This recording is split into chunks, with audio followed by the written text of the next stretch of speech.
joining us. And Sadie. Great. All right. Well, good afternoon, everyone. My name's Donna Quach, and I am from the College Success Foundation, and I have the pleasure of serving as the program manager for the Washington Passport Network. Really excited for all of you to join us for our January webinar with the Washington Passport Network. And this month's topic is on the federally funded foster care program in Washington State. So before we get started, just some general webinar information for you to know. This webinar is being recorded, and the recording as well as the PowerPoint will be posted on our Washington Passport Network website later this week for you to view, or if you'd like to share with your colleagues, that's great as well. All webinar attendees are muted at this point. And if throughout the presentation, if you have any questions or comments, feel free to use the chat function as well as the Q&A box to submit your questions and comments.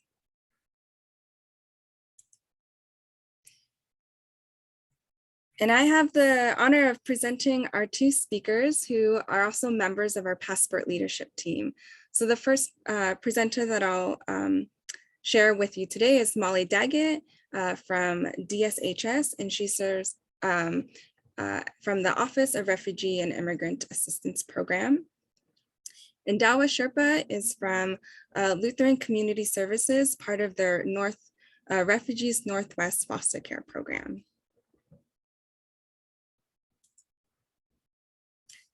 Just to help kind of frame our time and hour together, here's a quick overview of what you can expect during this presentation.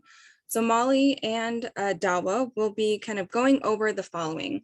One, highlighting what is federal foster care.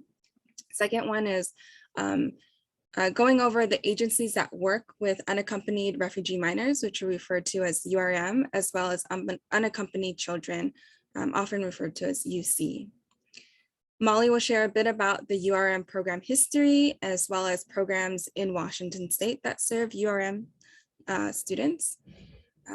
She'll also go over program structure and funding, and then as well as the eligibility and demographics of the young people that are served through the URM programs. And the last bit that Molly will cover is comparing how the federally foster care program is different or similar to the state-run DCYF federal foster care program. And then Dawa will kind of help us transition to think more about share more about what are the specific services and special needs and considerations to keep in mind as you, as a practitioner, are supporting and working with unaccompanied refugee minors. So at this point, Molly, I'll hand it off to you, and thank you all for being here with us this afternoon. Great, thank you so much, Donna. It's great to be here this afternoon. Welcome, everybody, and it's so nice to see the diversity of places you're joining from across the state.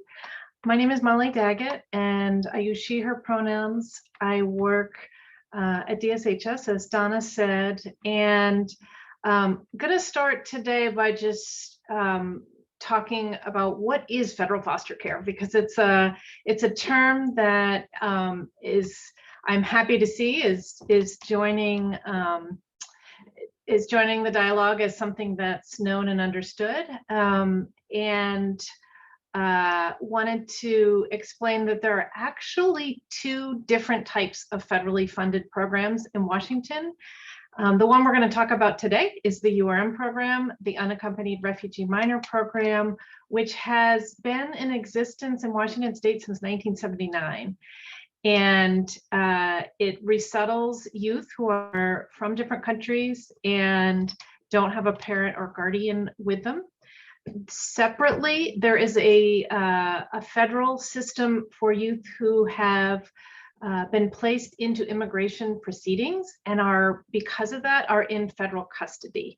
And so some of those youth are also here in Washington in different shelter, group home, and some foster home placements. Those are youth in what is known as the Unaccompanied Children's Program. And while it is also a federally funded program, it's not a program that continues after the age of 18.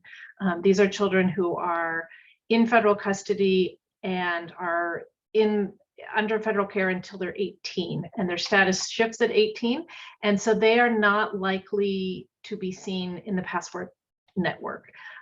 So that's why we're just going to talk today about the URM program.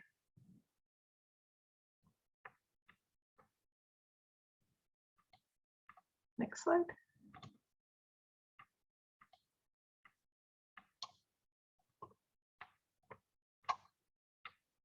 So here in Washington, thank you, there's two agencies that work with the URM programs: Lutheran Community Services in Seattle, Spokane, and soon to be Kennewick, and Catholic Community Services operates in Tacoma, Vancouver, and they license families in between Tacoma and Vancouver. So they're kind of up and down the I-5 corridor in Western Washington.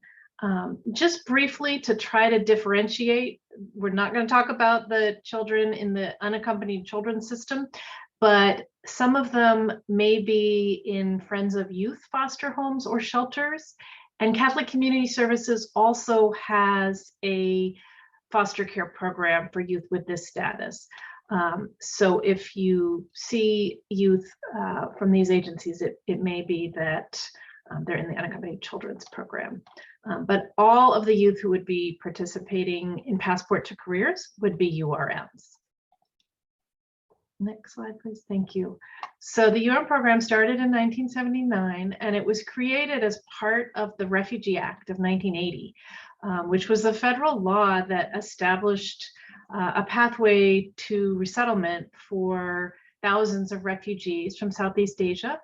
And at that time, among refugees who were looking for asylum and safety were quite a large number of children under the age of 18 from Vietnam and a smaller number from Cambodia. And there was kind of an international discussion about what should happen to children who were separated from their parents, but had parents who were still alive and they still hopefully could reunify with one day.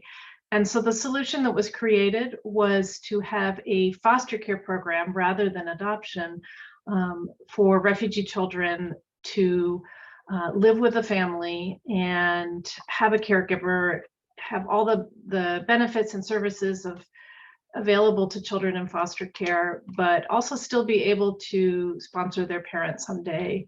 And so there's two national refugee resettlement agencies, a Catholic network and a Lutheran network, that run these programs in 20 cities across the country. And so here in Washington, we have a program in Seattle, program in Tacoma that covers the Tacoma through Vancouver area, and the Spokane site, which is a Lutheran Community Services site, is just now in January expanding into Kennewick in the Tri-Cities area. So soon we will be licensing families and placing youth in the Tri-Cities area.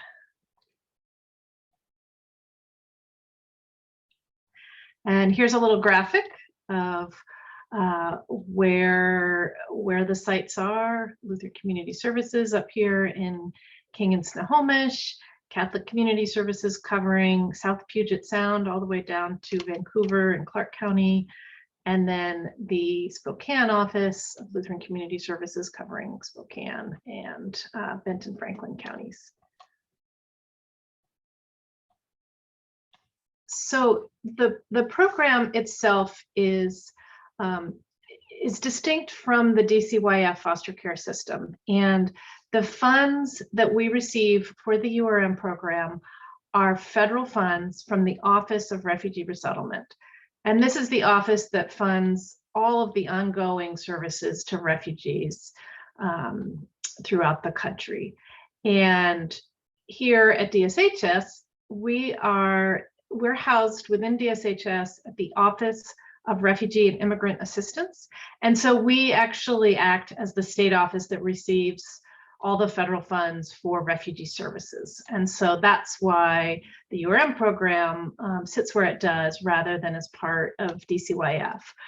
And the URM program, when it was created, there's a federal mandate that the URM programs try to offer the same array of services and benefits that are available to children in the domestic child welfare system. So it may not look 100% one-to-one identical, but we try to offer the same services and benefits, such as ETV and or ETV like funding for educational services. So the piece that's unique about the URM program is who is eligible for the program. Everyone in the program has been referred by the federal government.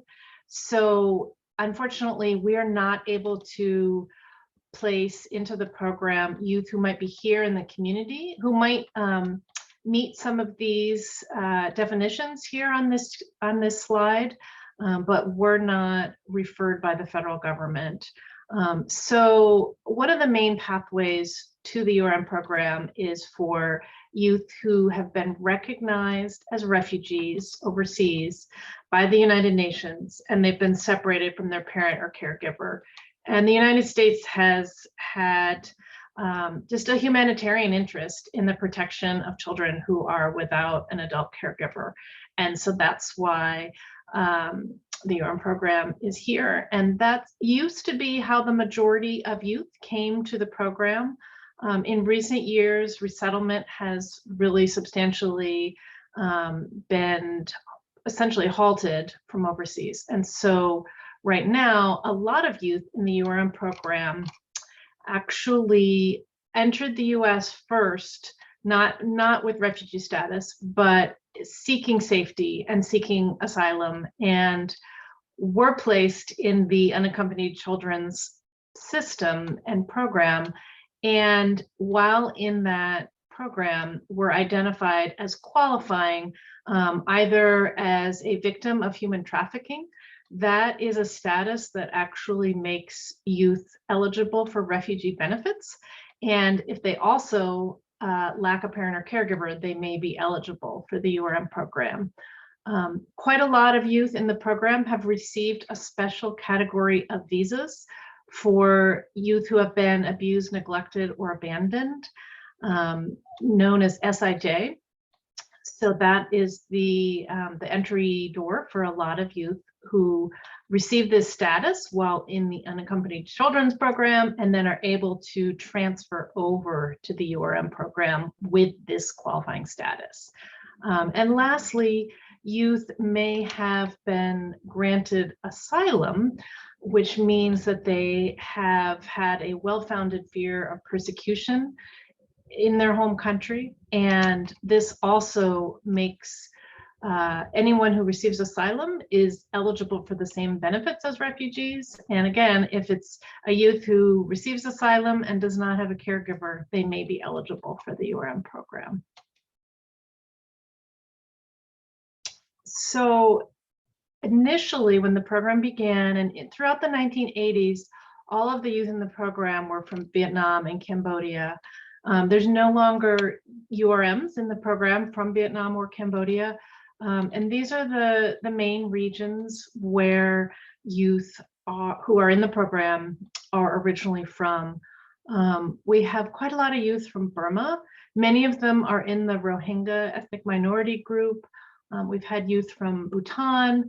Currently, the largest population of new arrivals that we're seeing are from Afghanistan. So when thousands of people were evacuated from Afghanistan last summer and fall, among them were quite a lot of unaccompanied minors.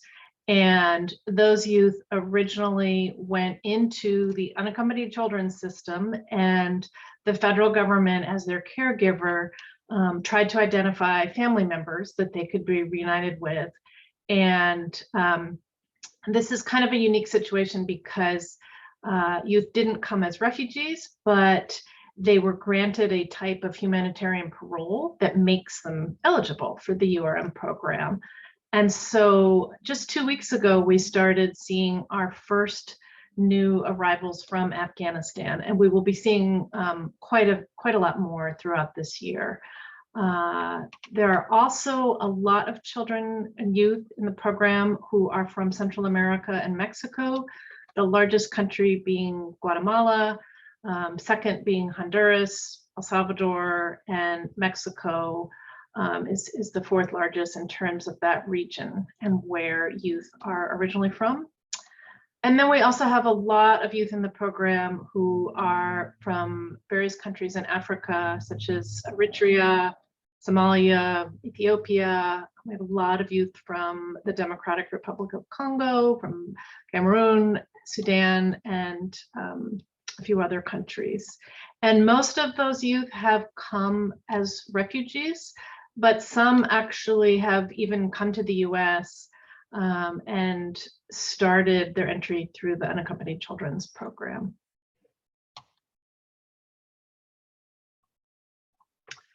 So in terms of the program demographics, the population looks a little bit different than the youth in domestic DCYF foster care.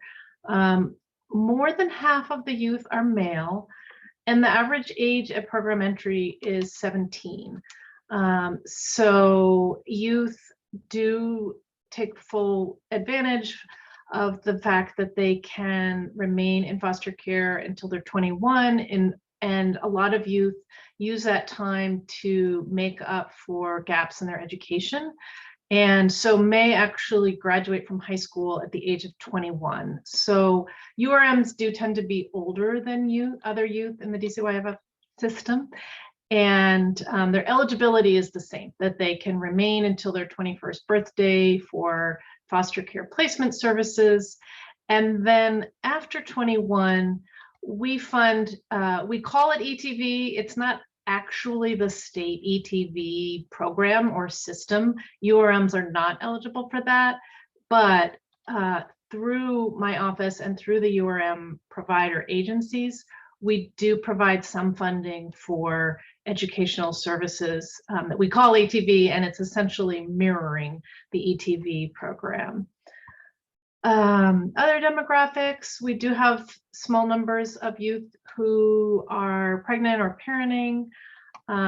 So those youth would be, with their children in care, and the URM would be parenting that youth and would be the guardian of their children.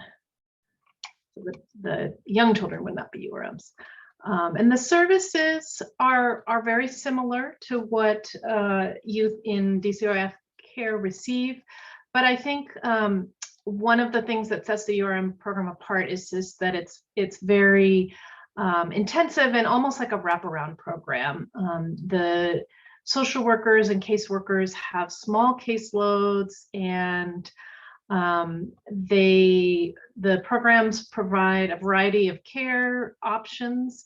Some are in family foster homes. There are several group homes that are subcontracted to provide care specifically for URMs. So it's nice that they are just URM only group homes and can really specialize in also meeting the cultural, religious, dietary needs of youth in their care. And youth also can be out in the community in a semi-independent living placement, as can youth in DCYF care, and receive the foster care stipend until they're 21.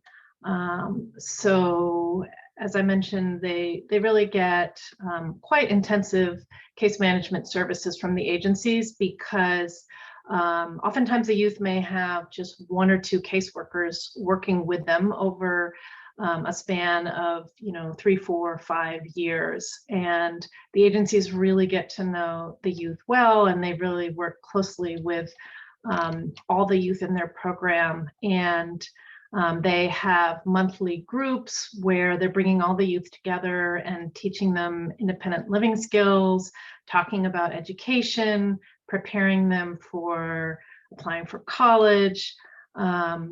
The program also offers legal immigration assistance if that's needed, connects youth with mental health counseling, advocates at school, kind of all of those services that you may have interfaced with URM staff out in the community. And of course, lots and lots of support for higher education. It's very much stressed in the URM program. So looking at URMs versus DCYF youth and systems, because it is very confusing. Some of the similarities are that both programs are offering foster care and semi-independent living placements. The youth are all on Medicaid. They're actually, as of January 1st, they're all on the coordinated care core connections plan that DCYF youth are on. URMs are now on that as well, which is great. And both programs are providing services to promote independence and teach them skills for living on their own. And additionally, the youth are dependents. They're state dependents.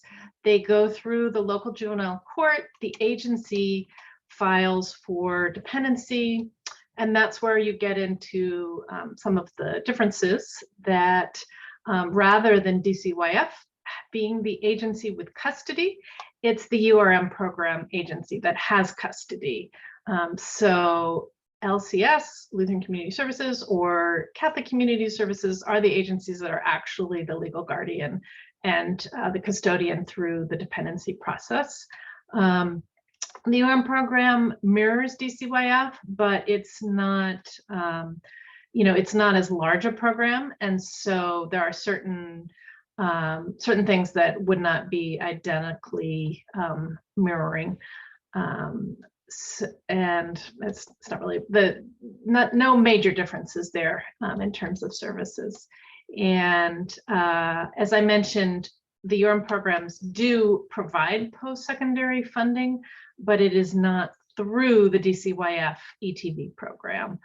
And then lastly, some of the eligibility requirements, things like that, may differ slightly.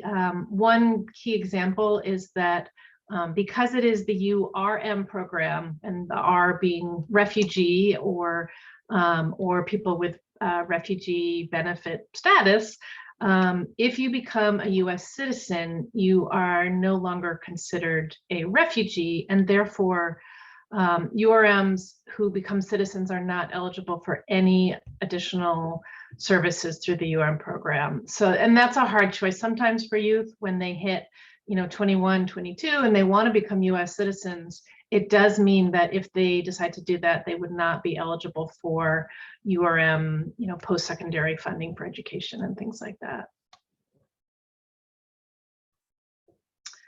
And I am very pleased that Dawa Sherpa, my friend and colleague, is here and really is going to dive in more deeply to some of the special needs and considerations that URMs have and when you're working with them in schools, both at a secondary and a post-secondary level. Over to you, Dawa. Thank you, Molly. Good afternoon, everyone. I am Dawa Sherpa. I'm with Refugees Northwest Foster Care. As Molly said, I am trying to focus today's suggestions and our best practices considerations to you in 3 different settings, and mostly focusing on the impact it has on the education of our youth. And we're going to talk a little bit overview on social adjustment, access to services, and our youth perspective on education and how these might impact their progress in school and finally attaining their goal. Next slide, please. As Molly has stated earlier, once URM youth are accepted into a program, we work on supporting them holistically, and a part of it also includes making sure that they complete basic education. But because they have been living on their own for a long time, and some of them may have gaps in their education, so they often are older than their peers because of them, again, making up for the education and having to be enrolled in classes with younger peers, and when you're working on different campuses, whether you're high schools or even at your colleges, you might think that the 19-year-old or 20-year-old URM student seems much more mature than their peers. Again, this is because of their lived experience, which have forced them to grow up faster and take care of themselves. And oftentimes, sometimes this can also be a point of contention with their classmates, because their class peers are younger, and the expectations of younger peers when they're having older classmates are different, and the same is also true for our youth.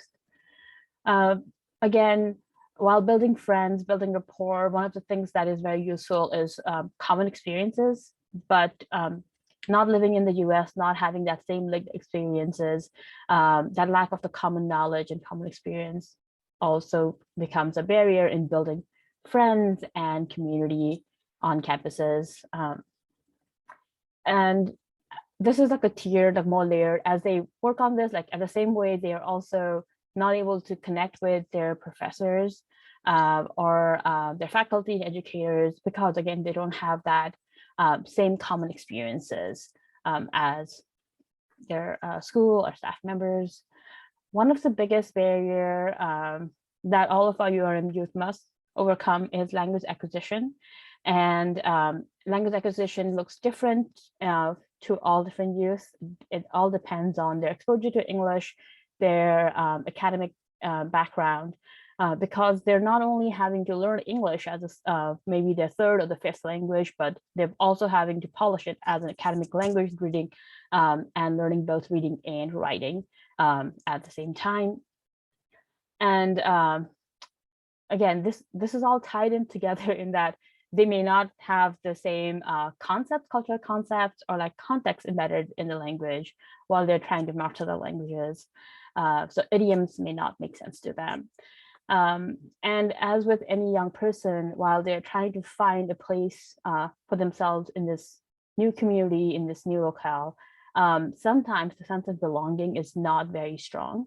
They may not feel like they fit enough in the high school. Maybe they don't fit enough in the foster home or the neighborhood they live in. And then there's also the diaspora community that had immigrated before them. Maybe they belong to the same country, but the sense of belonging may not be that strong. Next slide, please.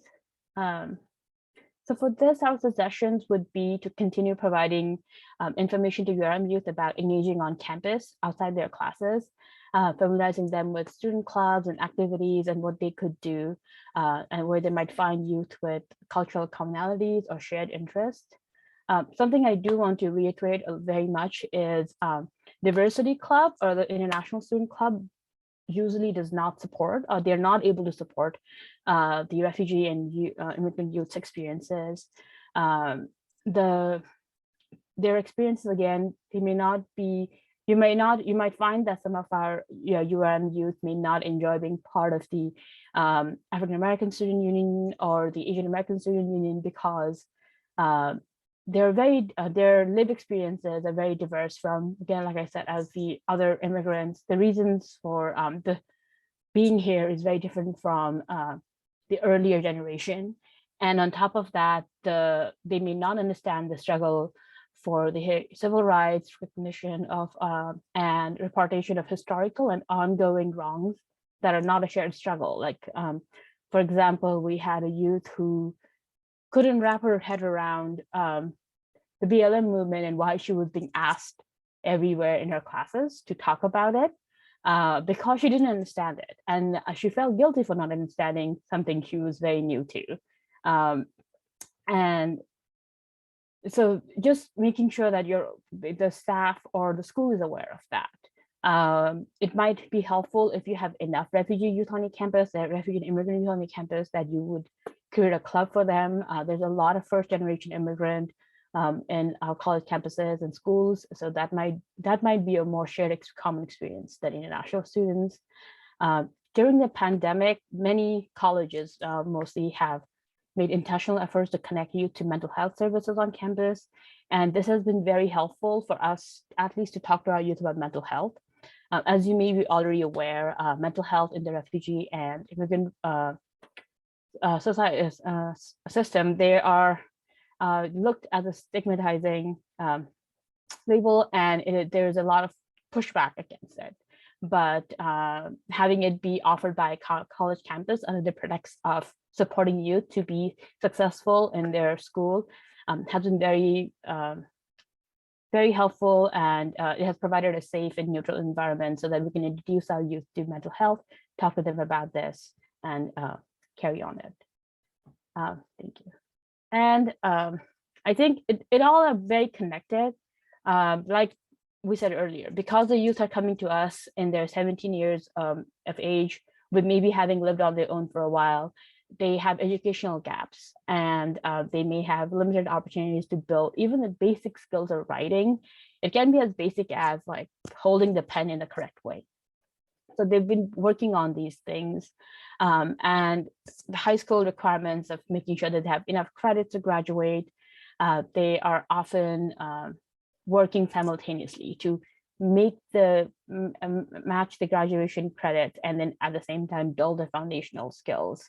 So they're spending extra time on those, even like very basic thing as testing. And because of this, sometimes our youth are mostly in a lot of basic skills class in high school. They may be in ESL classes in high school and some other classes. So when they transition to a post-secondary institution, you might feel like a 3.5 star student from high school is struggling in their first quarter, and that does risk in de-engaging education pursuit, because the youth is thinking, I am not doing well enough as I was doing in high school, or maybe I'm not smart enough to be going to college, and maybe I was smart enough only to go to high school. So that's one of the barriers they have. Our youth most certainly did not grow up with all the technology like their peers. And this is a slightly changing with the new demographic. With the younger youth, we have seen they're more, they're intuitively more better users of smartphone.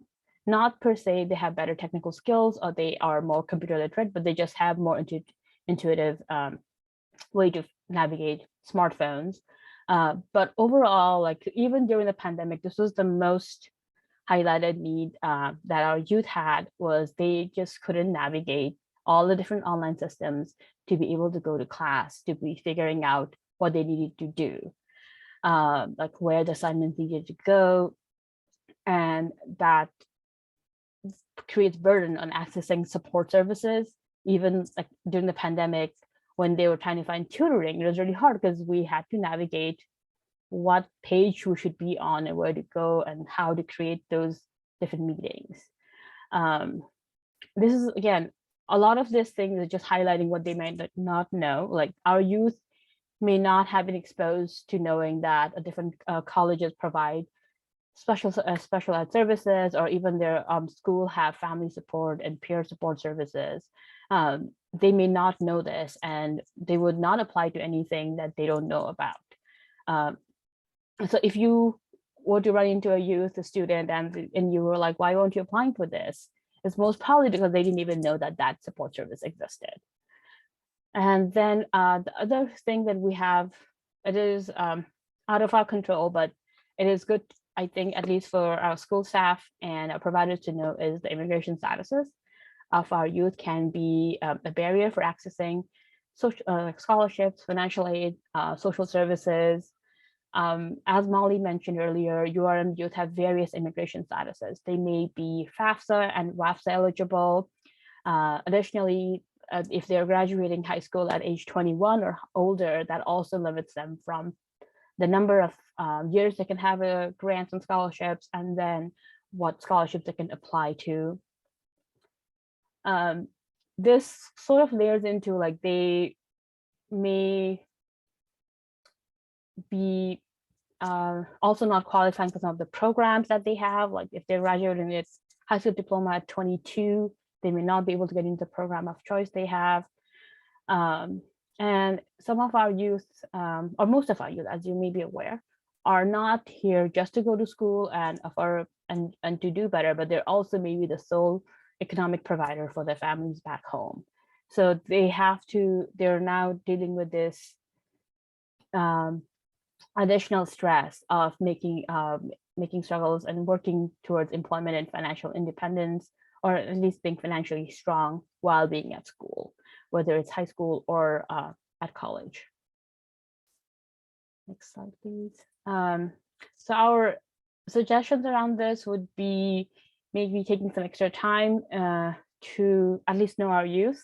Our youth they love to tell their stories and they're very kind kids, but at least understanding their system, what would help them. Like, for example, I had a youth who was 21 and older, working full time, going to high school, last semester of high school, and he found a connection with his math teacher, who was very kind to understanding like that he might not complete all of his homeworks that evening, that he might need some more time to do that. And it had helped him, and also find somebody that he could go to. I know in the last 1.5 or 2 years of online and virtual meetings and everything has been more virtual, and that has created more confusion to our youth. So because when everything was in person, they had at least one person that they could go to for all the questions. And one of the drawbacks of being in the foster care system is our youth at many times often have many adults involved in different aspects of their lives, making different choices and decisions for them. And sometimes they may feel like there's too many people involved. So they tend to find one person that would listen to them.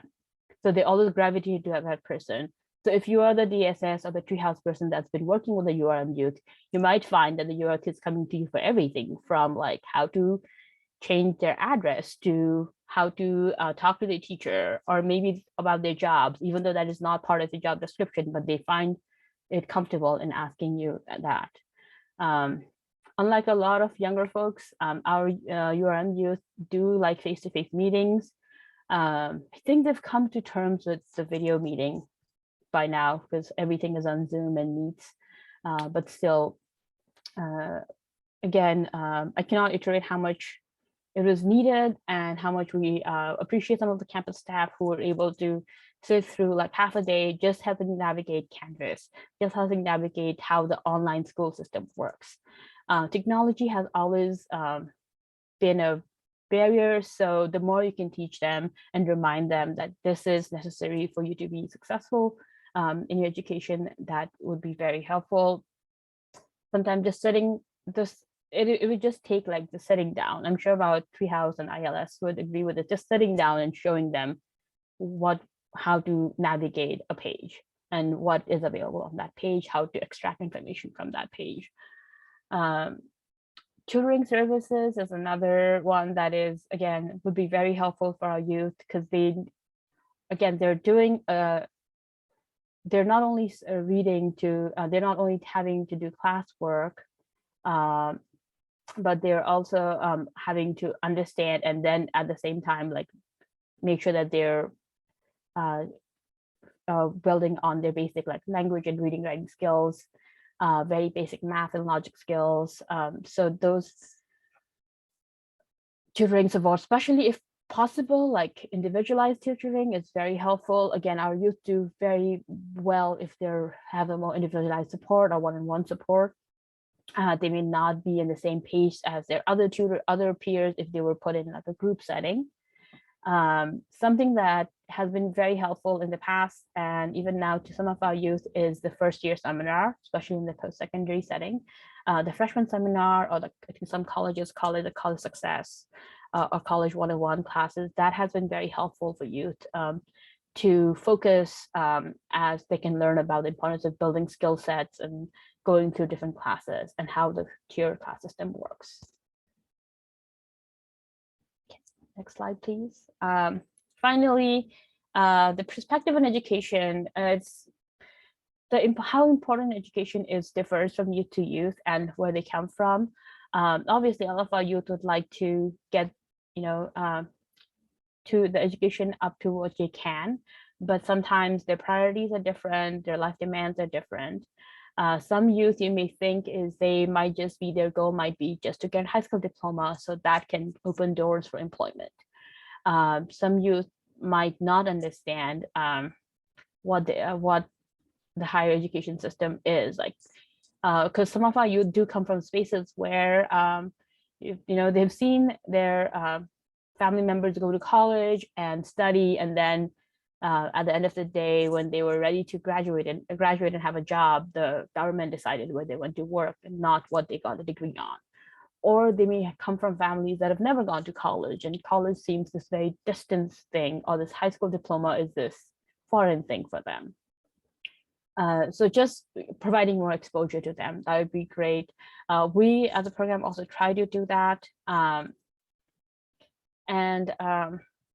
Again, a lack of not understanding. U.S., it has lots of systems, it's lots of paperwork. And so sometimes our youth don't understand all of the different systems that needs all of different paperwork. They also they may not understand the opportunities they have here, and how they can achieve that. It was very basic exposures to different career pathways, or even knowing what the AA degree is versus a certificate versus a BA is something that they may not understand. And especially for our four-year youth, or youth who are in the second year of the colleges, they are very hard on themselves. So they do view that if they did not get a 4.0 or 3.5 or higher, that they have failed. So they then tend to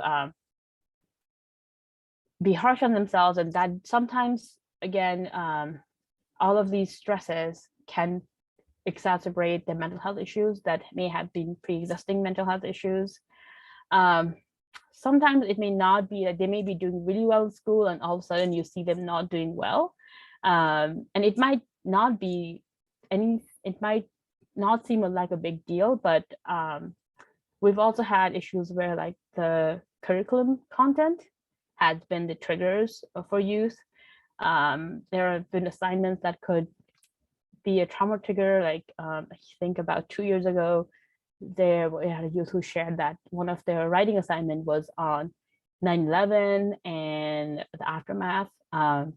It was a hard topic for the youth, so the social worker had to sit in the hall day and talk about why that question might be asked and how they might answer that and how they might present in the class.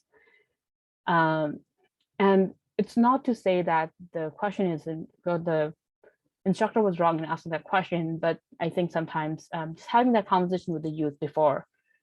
So if if the instructor had known the youth in their class, they might have a conversation before having that assignment out. In the same way, holidays are also a bigger one for our youth, like especially during the Christmas or winter holidays and the spring breaks, when the entire campus is empty. They might feel to be on their own. And I know some of the campuses have done a very great job in providing care packets and checking in, and that has been very helpful. Youth have very positive feedback on that. And so our suggestions on this are, again, it may seem very hand-holding, but just like making sure that the youth feel like there's somebody there. Like if you take some extra time in the orientation to teach your student about different educators, how do you do office hours? Maybe you can be facilitating the introductions of like, this is the person who is going to be a math professor, or making sure that they have been paired up with a peer who can check in with them, and just having them understand different steps that's needed to achieve their career goals. Something that is hard for our youth is sometimes, not all of time, this is not true for all youth, but for most youth, is to ask for help, and sort of normalizing that it is okay to ask for help, and explaining different points of views. Also clarifying expectations and processes. It's very important, mostly because the youth might think that, again, like, if they're not doing well in a class, they might think, or they may have a different approach to when they were in high school. They may not feel like the college classes should be similar to high school and it's different. And communication is the key. As with all young people, we try to make sure that our communication is simple and short. If we needed something from the youth, we try to call them, text a reminder, and send an email to make sure that everything they have been communicated in all formats. And that is the end of my presentation. If I missed something, I apologize for that. But yeah, if you have any questions, I'm happy to take questions. Molly is also here.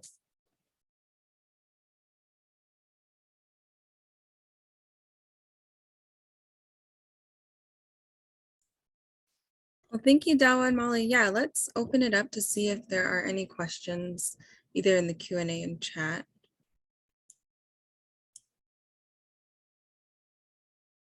Yeah, we'll wait, but as we kind of wait to see if any questions or comments come through, wanted to make sure that folks have access or know of who to contact if you have questions after this webinar. So here's the contact information for both Molly and Dawa. So anything specific that you have in terms of some of the questions that I saw come through the chat, right, related to eligibility and identifying eligible students, please refer those to Molly. And then in terms of services and supports, Dawa would be a great person to connect with for that.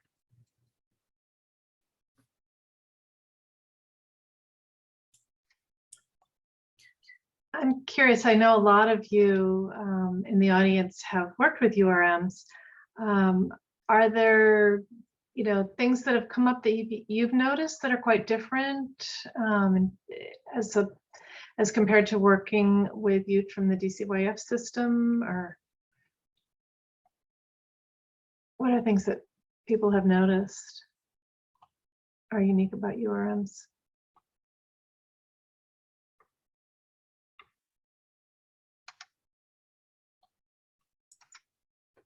And Molly, there's a question there from Amy in the chat. Why aren't they tracked? Where are they tracked?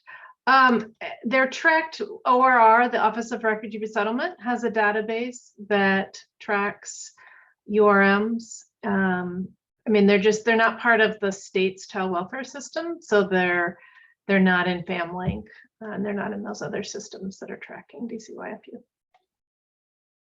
But we have our own internal tracking here at DSHS, and then the Office of Refugee Resettlement also has a database that we work with quite a bit.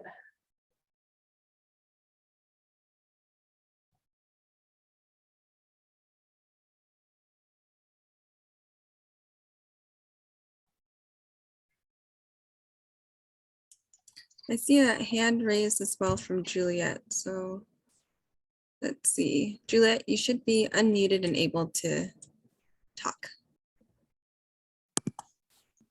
Hi, thank you guys for this presentation. I don't have a ton of experience, but I did have an experience to get to know a URM young woman from, she was one of the minority groups from Burma that you were mentioning. In her case, I was just so struck by her maturity, like you, I think Dawa mentioned, and her grace in kind of telling her story, and the despite some really, as you can imagine, horrible experiences, the way that she kept moving forward and had this willingness to try to help others, and it just really stuck with me. It was very moving. Yeah, thank you, Juliet. I think that's the experience that a lot of folks have had, and it's really, it's quite remarkable just thinking about like resilience and like what led to such incredible resilience after going through so much adversity and trauma. but there are lots of URMs out there who have done some really phenomenal things.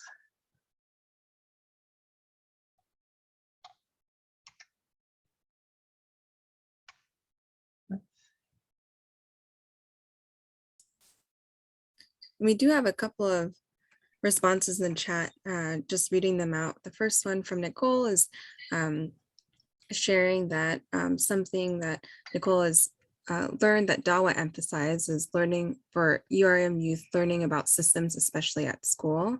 Found out that there was a lot of time spent talking about requirements of school, testing, application resources, just taking that time to check in with the youth about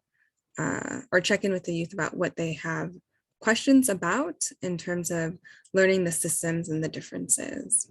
Yeah. And then Renee, I think there's sort of question here. Don't know why, but I did not know that URMs qualified for ETV type funding. How do we apply for that funding and what age can utilize those funds? First question. And second one is, I have a participant at University of Chicago. Could he use those funds there? The funding for URMs is potentially available until age 26. And it's not something that you would need to apply for as an outside provider. It's something that the URM program would work directly with the youth. And they're the ones who kind of handle the application process and actually provide the award to the financial aid office. So I don't know specifically about that youth, but they definitely, if they are in a URM program, they may already actually be receiving some ETV type funding, and they would know the staff at their URM program that they could get in touch with around funding. Great, thank you. All right, I don't see any other comments or questions in the chat or Q&A. So I think we'll wrap it up here. And of course, if you do have any questions or anything after the webinar, feel free to contact our presenters. Thank you everyone for joining us. And thank you to Molly and Dawa for presenting as well this valuable information to the network. And we look forward to seeing you all at the next WPN webinar. Thank you everyone. Take care. Bye. Bye-bye.